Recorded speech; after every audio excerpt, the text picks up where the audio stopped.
Hello, ഇന്നിങ്ങനെ നമുക്കൊരു healthy laddu ഉണ്ടാക്കിയാലോ? ഇപ്പോൾ എല്ലാവരും ഈ ലഡു ഒക്കെ ഉണ്ടാക്കുന്നില്ലേ? അപ്പോൾ ഞാനിങ്ങനെ ഉണ്ടാക്കുന്നതെന്ന് കാണിച്ചാലോ? ഞാൻ ഫസ്റ്റ് ടൈമാണ് ഈ ലഡു ഉണ്ടാക്കുന്നത്.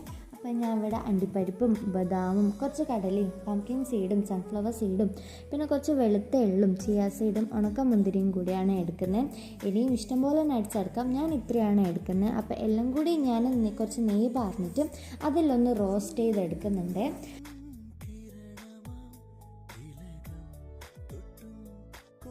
നമ്മൾ ഈ നട്ട്സൊക്കെ ഓരോന്ന് വാരി കഴിക്കുന്നതിനെക്കാട്ടും നല്ലത് ഇതുപോലെ ആക്കി വെച്ച് കഴിക്കുന്നില്ലേ? അതാകുമ്പോൾ ദിവസവും ഓരോ ലഡു വീതം കഴിച്ചാൽ നമ്മുടെ ഹെൽത്തിനും ഹെയറിനും അതുപോലെ ഗ്ലോ സ്കിന്നിനൊക്കെ നല്ലതാണ്. അങ്ങനെ ഞാൻ എല്ലാം കൂടി ഒന്ന് റോസ്റ്റ് ചെയ്തെടുക്കുന്നുണ്ട്. പിന്നെ അത് ഞാനൊരു പ്ലേറ്റിലേക്ക് മാറ്റിയിട്ടൊന്ന് ചൂട് തണിയാൻ വേണ്ടി വെച്ചിട്ടുണ്ട്. പിന്നെ നമ്മുടെ ഡേറ്റ്സിലെ കുരുവൊക്കെ ഞാൻ എടുത്ത് മാറ്റുന്നുണ്ട്. എന്നിട്ട് അതൊന്ന് മിക്സിയിലിട്ടൊന്ന് അരച്ചെടുക്കുന്നുണ്ട്, അധികം പേസ്റ്റ് ആക്കുന്നില്ല.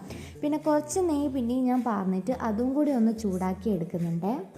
പിന്നെ അതും ഒന്ന് ചൂടാറിയതിന് ശേഷം നമ്മൾ നേരത്തെ എടുത്ത് വെച്ച നട്ട്സിലേക്ക് ഈ ഡേറ്റ്സും കൂടി ഇട്ടിട്ട് ഒന്ന് മിക്സാക്കി എടുക്കണം. അപ്പോൾ കയ്യിൽ കുറച്ച് നെയ്യ് വെട്ടുന്നത് നല്ലതായിരിക്കും.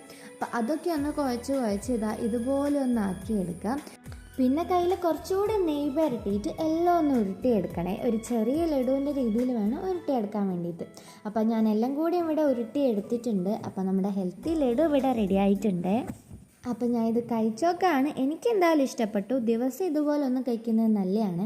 അപ്പോൾ എൻ്റെ ഇതുപോലത്തെ വീഡിയോസ് നിങ്ങൾക്ക് ഇഷ്ടമാണ്, സബ്സ്ക്രൈബും ലൈക്കും ചെയ്യണേ. അപ്പോൾ ശരി, ബൈ.